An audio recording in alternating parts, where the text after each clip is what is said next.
I got peace like a river.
Good morning. I hope we all feel that peace, that it flows through us as the river. Welcome to the Center for Spiritual Living Tucson. My name is Morgana. I'm your host this morning. Let's take a quick moment just to get grounded, settle into our space, plant our feet, feel the connection to earth and spirit, bottoms of our feet to the tops of our heads. Take a few deep breaths, breathing in slowly, releasing slowly. We are all a unique expression of the divine source. The one life, that life is God's life, that life is perfect, that life is our life right now. If you are setting an intention to experience a happier life, better health, more abundant living, you're in the right place. Know that wherever you are on your spiritual path, you are among friends, and you are welcome here. Welcome. And welcome to our friends on YouTube and Zoom with us. I hope everyone has a bulletin. If you don't, we'll wave a hand. One of us will be glad to make sure you get one. Remember, of course, before services each Sunday, the 20-minute meditation in the annex before service. There are announcements in the bulletin. I'm just going to point out one quick correction. What Sharon Whealy is doing with the Edwene Gaines book, The Four Spiritual Laws, says in the bulletin class, but that denotes a different level of instruction. This is a book study, as I've heard her say a few times. So it's just a book study. That means you can pick up and drop off when you need to, but it's Tuesdays on Zoom, and the information is right there. It's also in your newsletters as well. We've got a couple of things coming in August. We got Intention Keepers next week. We've got the LGBTQ plus friends meeting next week before service. The Intention Keepers is after. And then we've got some words from Reverend Mitch Austin after our service on August 20th. So I hope everybody's planning their calendar accordingly. Be sure and join us for any of those things. Welcome to anyone who's found us for the first time. But anyone, if you have any questions, if you have a prayer request, be sure to find one of our practitioners and share those prayer requests, because it's a gift you give to yourself and to the practitioner. All right, so let's take a moment really quickly to read our vision statement from the front of our brochure. The Center for Spiritual Living Tucson is an inclusive, vibrant spiritual community focusing on personal connection through our beliefs, principles, and practices of science. I am empowered. I am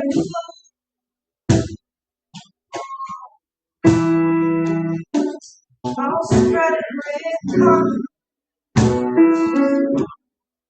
oh, I'm empowered.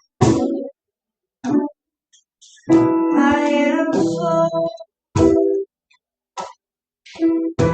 with light confidence. I spread it.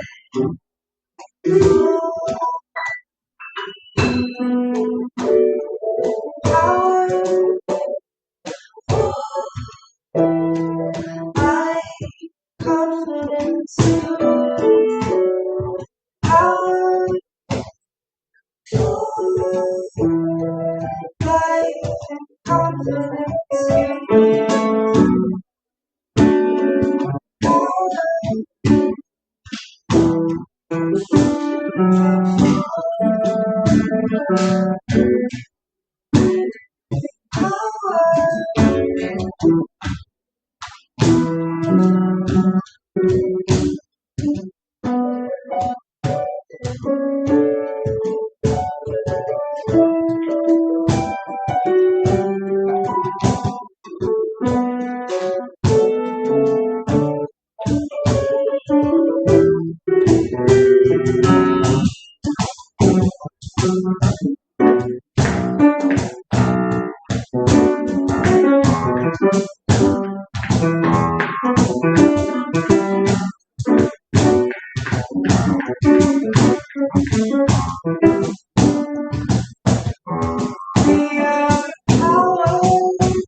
Chris is going to ring the bell 3 minutes.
I recognize there's only one infinite divine mind.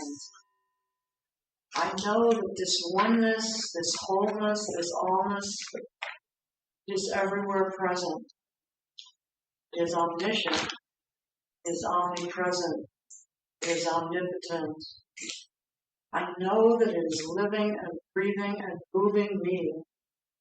And as I know this is true for me, I know that this spirit is living and moving and breathing and having being as you, through you. The infinite diversity of this oneness is who we are. God's Spirit is in each one of us in a very, very unique way. That's the miracle of differentiation. And we love that. We're grateful for that. So today I invoke the Spirit to guide us and lead us, and Sharon's going to give us a wonderful sermon. I'm grateful for her. I'm really grateful for our musicians and our singer.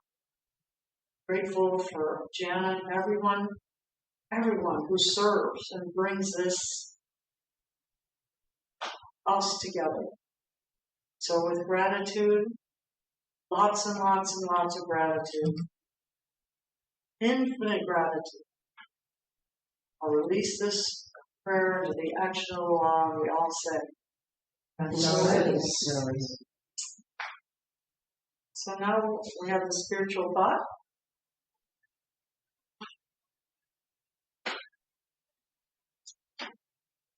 We often think of change and improvement coming from the outside in, rather than from the inside out.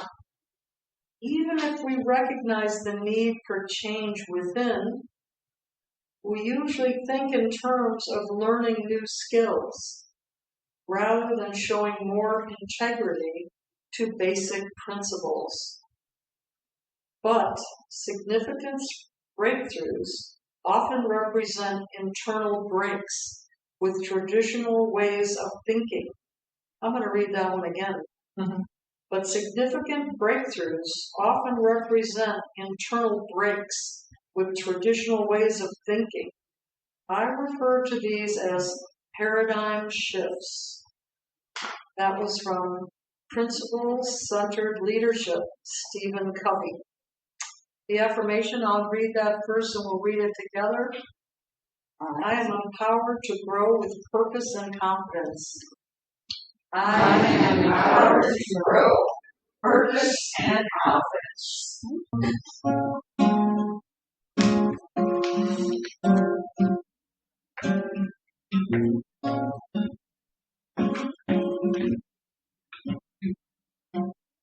Days seem sometimes as if they'll never end.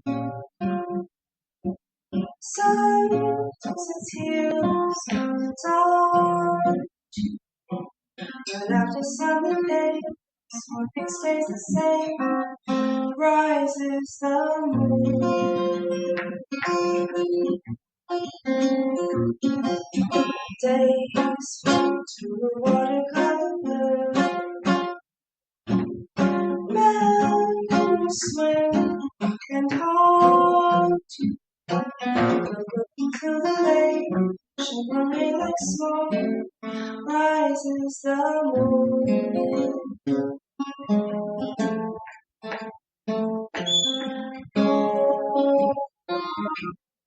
Hold your breath.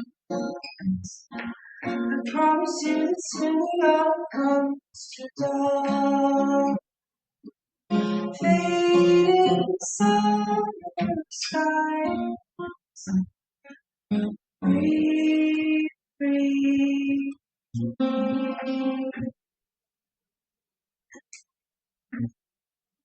Breeze, I'm just like a sea. Floating scales on. Try the water chart. I know that meanwhile rising sun.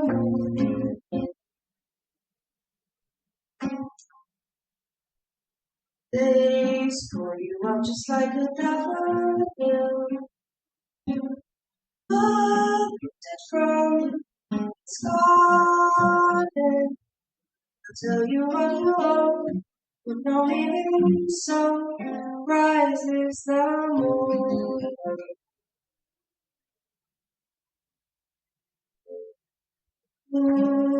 Be tempted by sleep. I promise you that soon the hour comes to see how each tree breathe, breathe.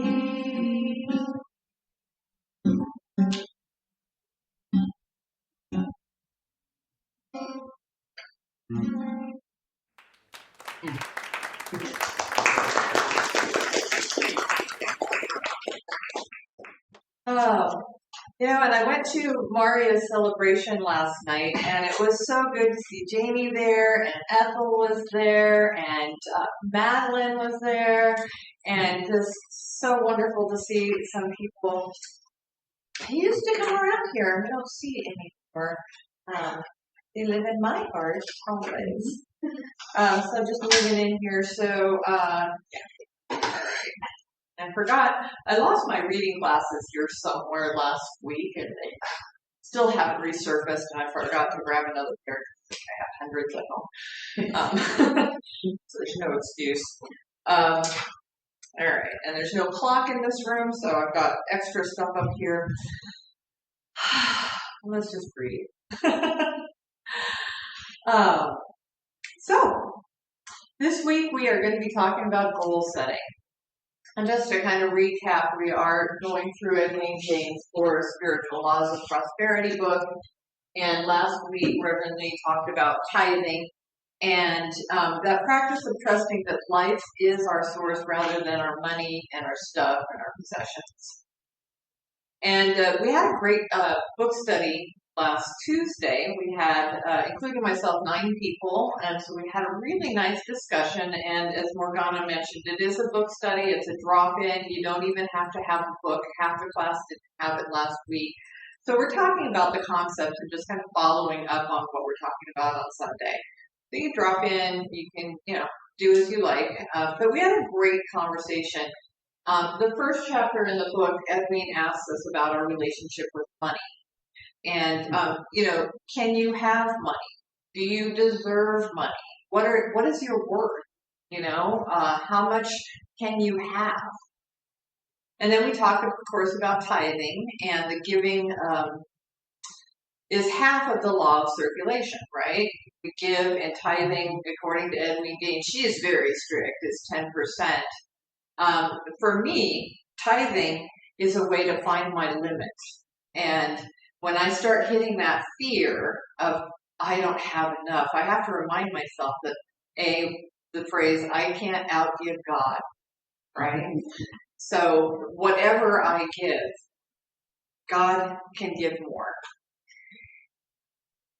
Tithing is without attachment, it's non-transactional.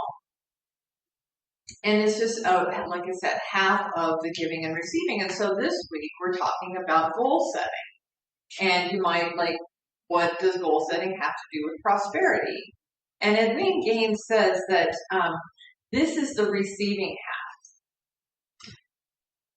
That spirit cannot fully guide us toward what we have if we haven't chosen anything, right? If we don't know what we want, we're just kind of floating around. Spirit doesn't know what to give us. Goals become that spiritual container for which life can pour itself into. Without a vision, our energy disperses, but with a vision, our energy is organized. We have a goal. And there's a proverb, 29:18, says, where there is no vision, the people perish. I also did not print. I always do two-sided, and I didn't get it two-sided, so I just all walked together. So I've had some issues with goal setting over my life, and many people associate goal setting with business seminars and self-help books and those to-do lists. Every January we make resolutions. We're going to do something different this year.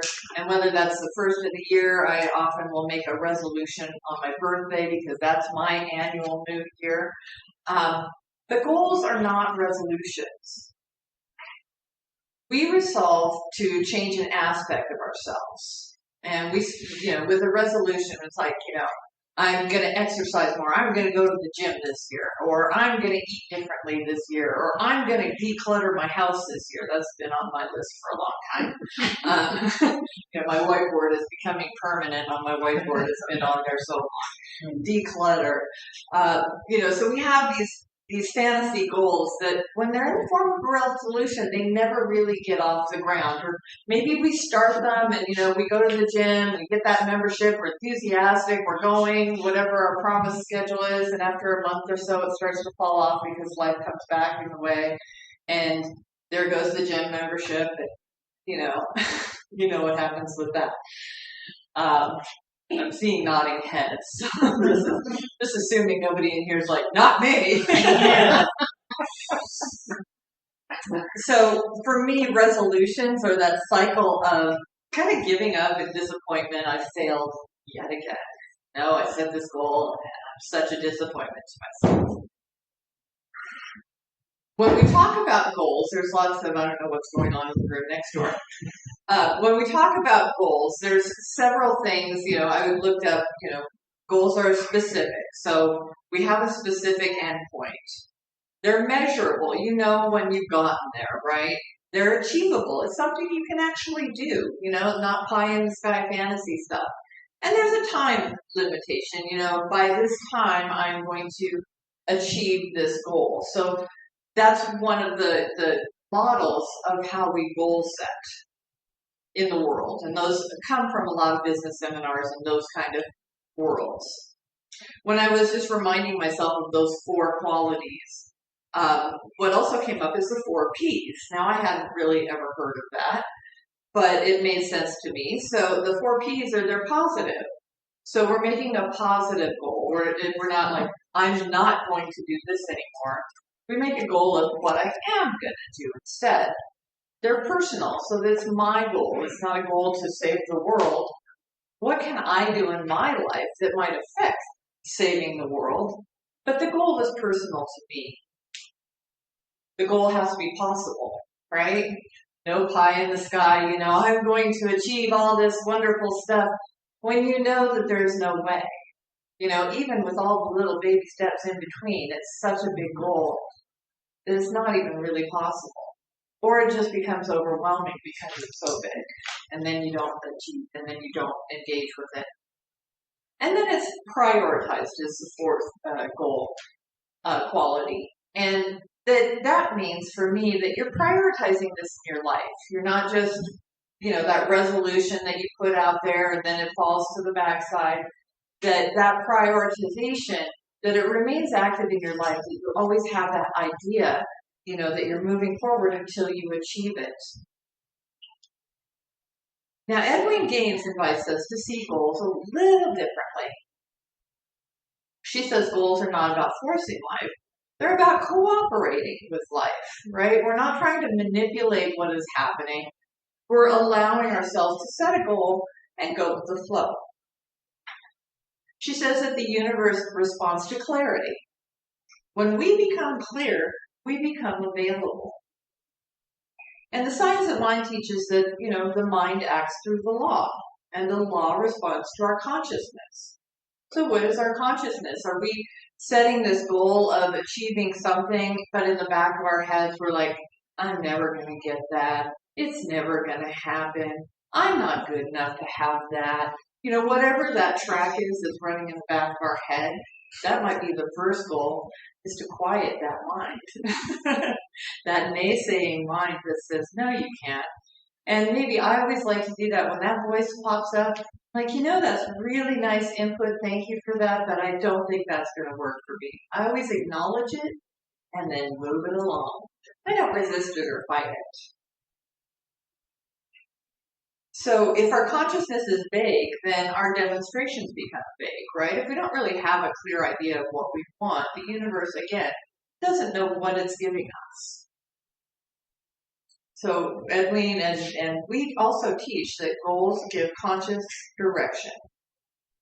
Edwene Gaines says, goals are God's way of putting you into your future.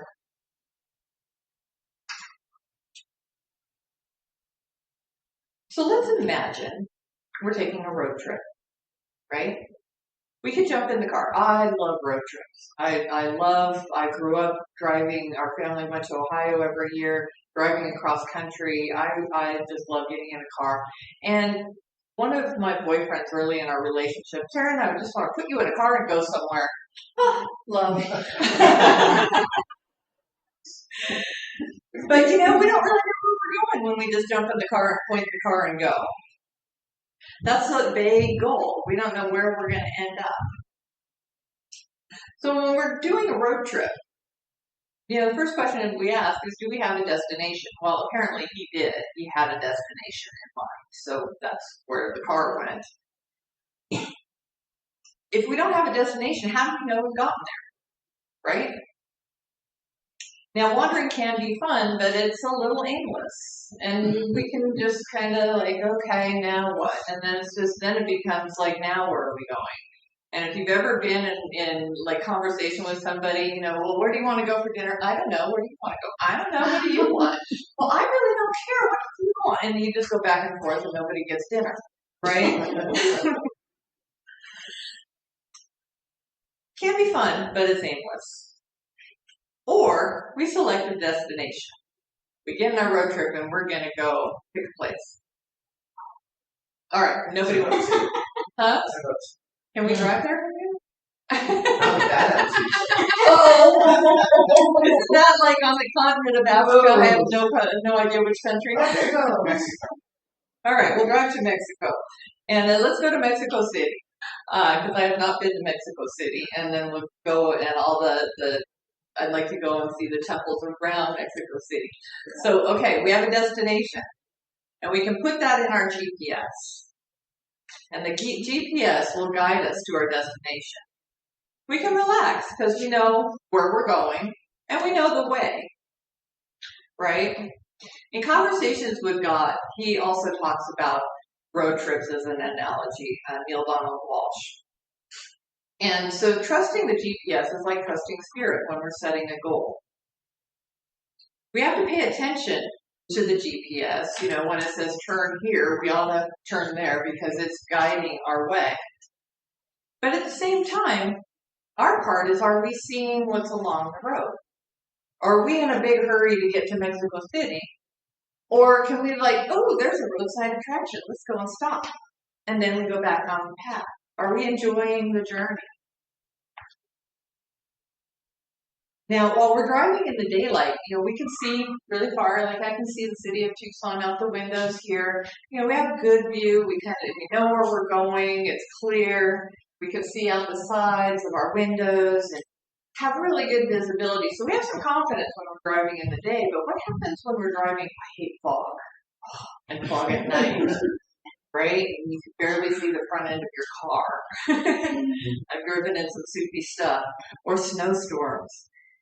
Or just driving at night when you can't see past the front of your car. And first, we're going to just know that we're safe driving, right? But we're driving through these conditions. And maybe we have to go a little slower. And maybe we don't have so much certainty. We're driving in just what the headlights are showing us. But we still have the destination. We still have GPS. We still know where we're going. And if we need to, we can step aside and take a break on our journey. So one of the misunderstandings about goal setting is that we must control all the outcomes. Kind of like we've got to control the weather so that we can see, so we can keep going. Like no, we can go, you know what, this is the condition at the moment. Maybe we ought to pull off and, let's stay here for the night. Or let's go do something else for the time being while this condition passes. So it's not spiritual goal setting if we're controlling our conditions. Edwene reminds her students to set the goal or the GPS and then release the timetable. Again, are we in a hurry and missing what's along the journey? All those little tidbits of information and opportunities for growth that Spirit has for us along the way? And can we trust the process? Do you trust your GPS, or are you like, oh my gosh, which I do sometimes with my map thing. It's like, okay, am I there yet? How many lights? You know, I'm always looking at it. You know, it's like, where am I? Where am I? Because my GPS doesn't talk to me. I have not figured out that setting. So I'm always looking at it. You know, or do I just, and then last night even going to the party, did I put in the right coordinates? Did I, you know, tell it that I'm going in the right place? And I had all these doubts because I left a piece of paper at home. But no, it got me right where I wanted to go last night. So Science of Mind teaches us to hold a clear intention while remaining unattached to the form it takes. We have a goal, but it might not appear in the exact way we think it should, right? And what do we say around here? This or something better? So that's one of our statements of releasing into the universe that this is what we would like, or something better. And it gives universe, spirit, room to manifest our goal. That is the greatest, most magnificent vision and version of that goal that we can have.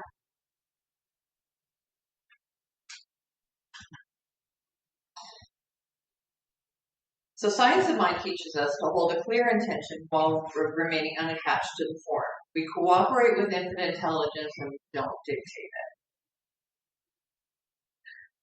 So there's 3 questions that we're suggested to ask.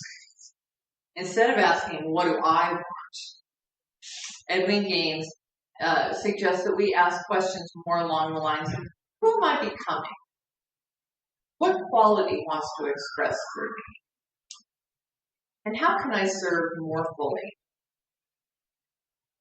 When goals arise from service rather than ego, they naturally carry spiritual power.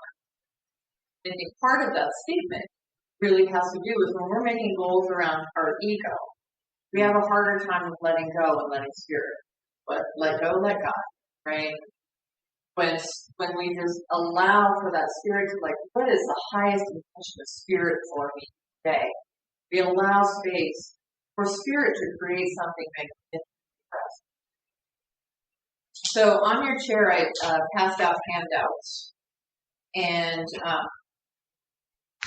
these were, Edwene Gaines suggests that we create goals with different areas of our life, and not because God segments our life, but because we tend to, right? We tend to segment our spiritual life versus our career life, and our love life, and our health life. And so we're just going to do handouts, I guess, because Reverend Lee had handouts last week, and I will put, I already made a copy to send to Morgana for the newsletter for those of you watching online. So the handout basically is broken into 5 different things. And the spiritual question is, how do I want to deepen my awareness? So giving some thoughts to that question. Around relationships, how do I wish to love? And how do I wish to be loved? Around health, what does a vibrant life look like? And each of us has our own answer for that, right? Creativity, what gifts long to emerge? So where are we stifling our creativity? Financial, how much abundance allows me to give generously? And I love that question. It's not how much abundance is going to make my bank account overflowing or me feel really happy. It's like, how abundant, what does that look like that I can share the overflow?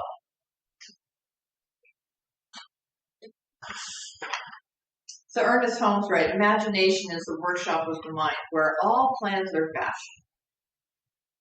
And we teach here that thoughts become things, right? But there's also another step, and anyone that's gone through practitioner training, when we're doing our spiritual mind treatments, the words are nice and the words are good, but if you don't feel the words, if you're not embodying the words, they don't have power. The power comes from feeling. And that feeling that you get when you know the truth about something.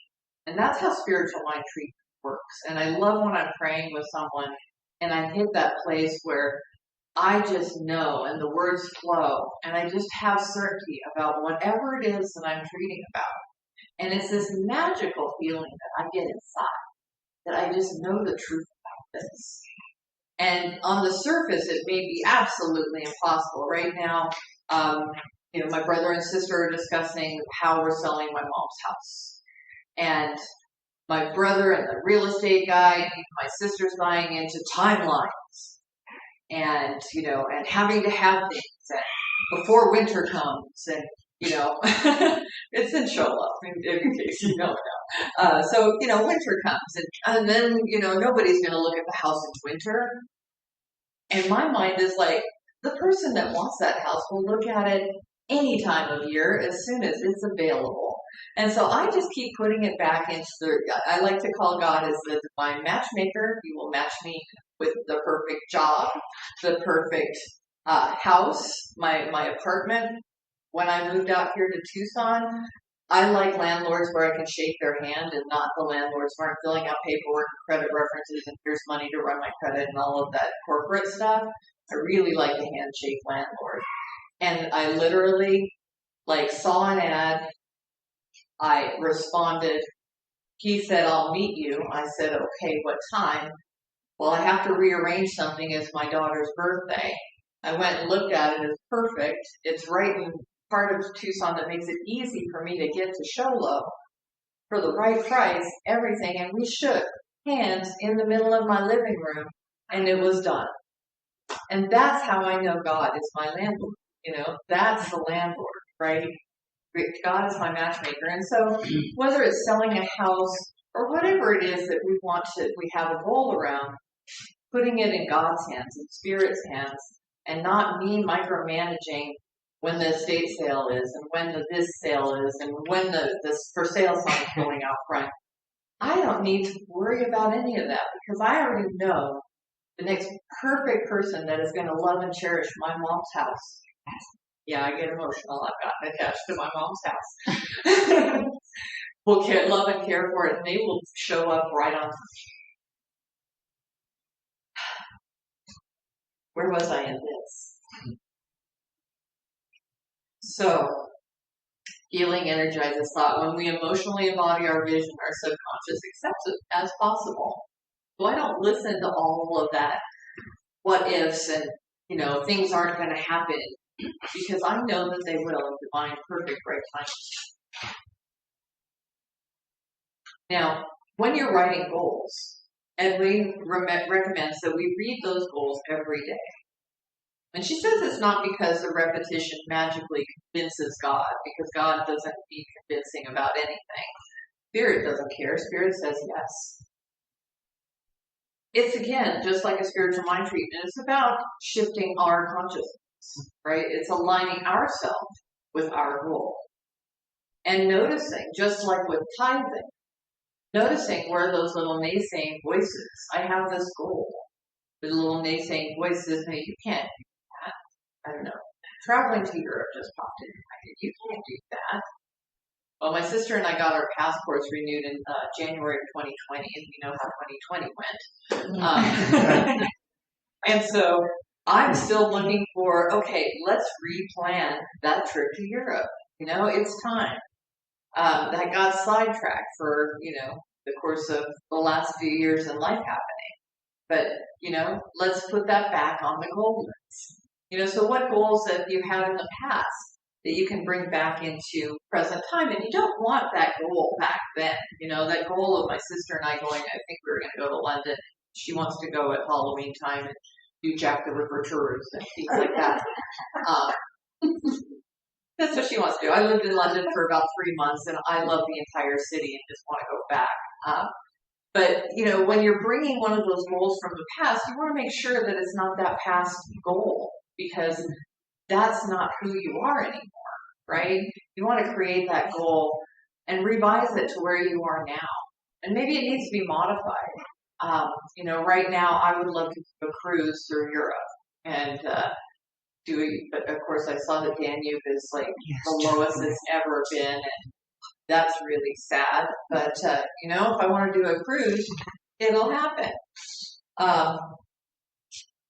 So just like spiritual mind treatment, reading these changes our minds about it. Ernest Holmes wrote, whatever you believe with feeling becomes the pattern of your experience. Where am I? What time is it? So our spiritual practice. So instead of creating that long list of resolutions and things that we're never going to accomplish, you take the form, think about it, fill out all of those things, and then pick one. And choose one inspired intention. And maybe it's kind of a big goal. And maybe you might want to break it down into smaller steps. So that achieving that big goal, you have small goals that you can achieve, right? Achievability and timelines and doability, all of those things in that, goal setting matrix that we had at the beginning of the talk that, we get taught at every seminar. Make those small steps, allowing, because, we don't travel to Mexico City in one day, not even from Tucson, right? We're going to have a couple stops along the way. So plan for those, our goal is to get this far. And I always like when I'm doing a road trip, unless I have a real deadline of having to get somewhere, it's like, okay, I'd like to get this far, but maybe I don't, and that's okay. When I went to Hawaii once, we booked hotels the day we landed and the day before we flew home. And then we just kind of like, okay, where are we staying? We ended up in Kihei, and then we drove around to Hilo, I believe is on that island. That was when I went to Maui. We didn't have a plan, didn't have an agenda. We just, here's where we're starting, here's where we're ending, and let's see where Spirit takes us. And it was a beautiful time. So allowing for that to just evolve. So we can ask ourselves again, what is life inviting me to become? What gift am I here to express? And if I completely trusted Spirit, what would I dare to envision? Write it down. Read it daily. Pray from it. Create a spiritual mind treatment. There's forms somewhere. Well, maybe they're back in the other room. We're not hauling everything over here. But, there's that 5-step prayer. Or you can just affirm, as I often do, no, the right buyer will come at the right time. That is a prayer. It's that knowingness that Spirit has got this. And then live towards it. Actually take those steps. Don't just sit and wait. We're not going to get to Mexico City sitting in this room or on our couches at home, right? We have to actually pack our stuff, whatever we want to bring, not too much, but just enough. My chiropractor and his husband went to Singapore and Indonesia, and my chiropractor told his husband, it's like, just bring one backpack. No wheelie things, because they were going on boats. They were, they're doing a lot of moving on their trip. They were like 2.5 weeks or something. And they were doing a lot of moving. And my question when they got back was, how did Warren do with one backpack? He's like, it was so magnificent, He got complimented about, really, everything is in one pack? And he was okay with, like, one pair of shoes, And it's like, here's what you need. Be comfortable, and don't take too much stuff, Spirit will provide along the way. If we're weighed down with all our stuff, we're not traveling lightly. So Edwene Gaines says, goals pull us into our future. Science of Mind reminds us that our future is created from our present time consciousness. We're not waiting around for God to bless us. We are constantly awakening to the blessing already seeking expression through us. As we clarify our vision, our lives begin organizing around that vision. Not through struggle, but through alignment. Goals become sacred invitations, not to achieve more, but to become more fully ourselves. And so as we give through the law of tithing, of giving, goals allow us to receive. It creates that space for the universe to give back to us. And I'm just going to say one little thing. When I started the whole tithing practice, I was a minister in another church in Northern California. And I would put my $20 in the basket, which was never anywhere near 10%. Never. And then I wondered why nobody else gave. Right? Because every church is always underfunded. Right? Why is nobody? Well, I wasn't giving. And then that evolved into, okay, that 10% transactional. If I put in $100, I'm going to get 1,000 back from it, right? And I had that transactional thing. And what I failed to recognize is that it might not come back in cash. And if I have an expectation on it, it's not giving freely. And so when we give freely, the universe gives freely back. We give to its conditions, we get conditions back. And so we release, we give with an open heart, open mind, open hands, and we receive with open hands, open mind, open heart. So I'm going to close with this affirmation. There is one life, one infinite life, expressing itself perfectly through all creation. That same divine presence lives as me now. I welcome a vision worthy of my soul. I release limitation, doubt, and uncertainty. I allow Spirit to reveal the highest expression of my life. Every inspired goal becomes an avenue through which love, wisdom, joy, and abundance flow. I walk forward with confidence, knowing that the power that gave me the vision is also the power that fulfills it. And so it is.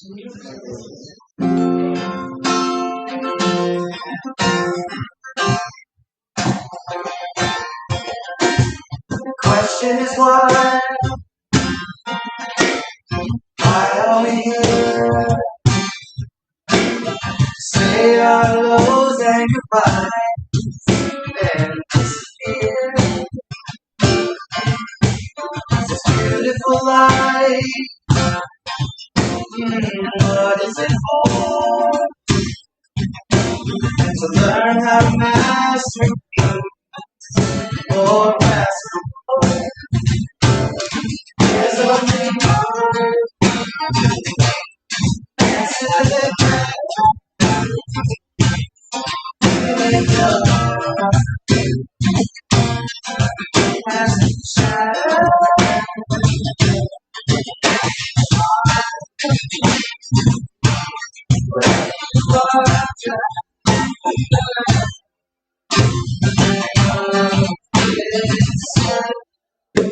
The answer.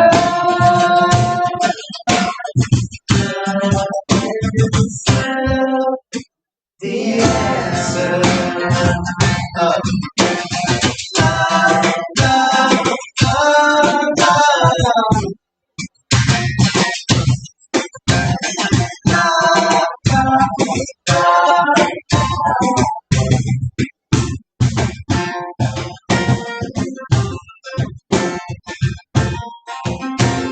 We all make mistakes. No, we're not perfect yet. Maybe God made us all from an accident. And the question that sits on everyone's head, why do we pick ourselves up so there's only one.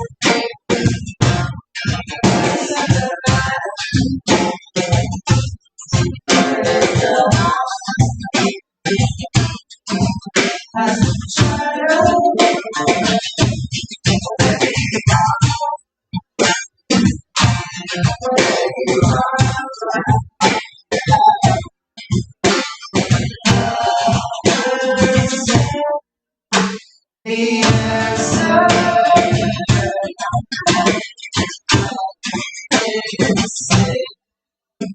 the answer.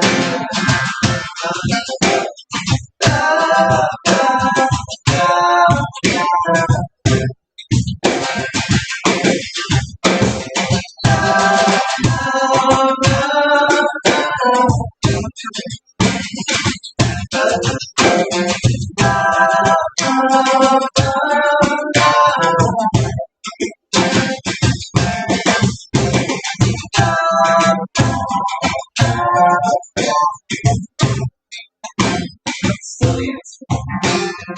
love is still the answer.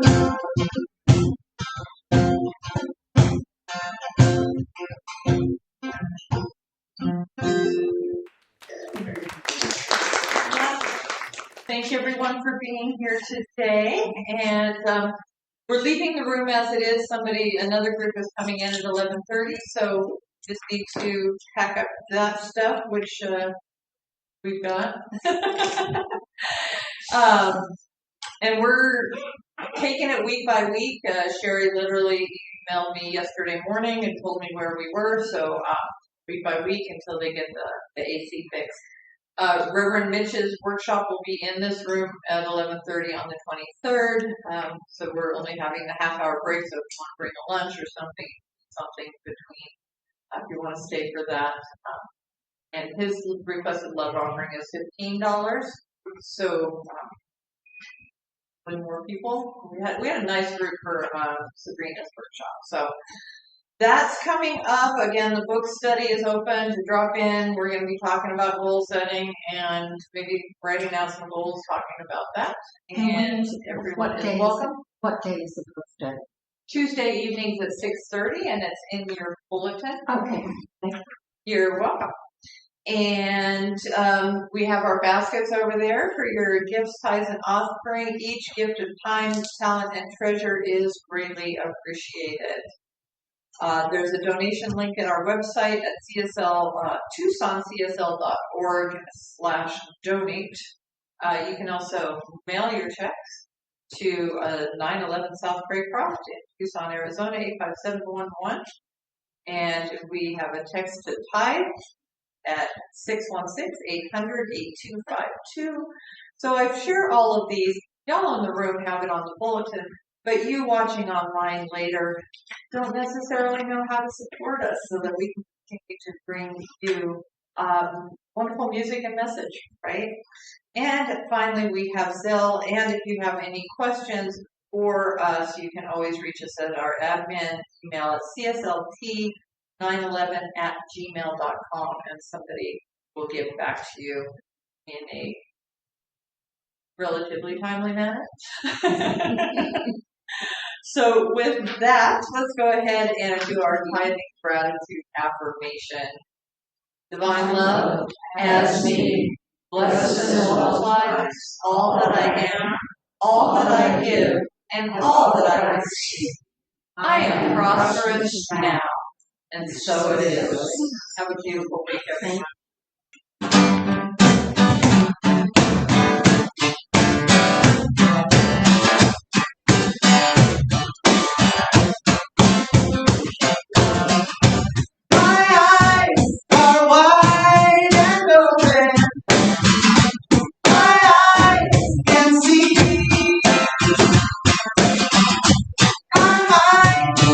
Filled with knowing my mind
right.